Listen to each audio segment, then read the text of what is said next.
property related disputes, we are focusing on 8 types of IPs only, and that patent, trademark, copyright, industrial design, very majorly organizations which are creating lot of things around these 4 IPs. And there is a specific protection of plant varieties farmers right, there is a semiconductor integrated circuit layout design, geographical indication, and very important trade secret. So, that 8 types are there, and there we clearly said that yes, traditional knowledge is another type, and just now Rishika has just added that yes, there is a certain school of thoughts who say that traditional knowledge will be like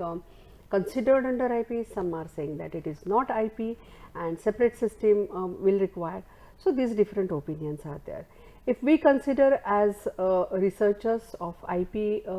domain, we are of the opinion that yes, for traditional knowledge we should have a separate system probably. But if we go into details and we try to relate traditional knowledge with the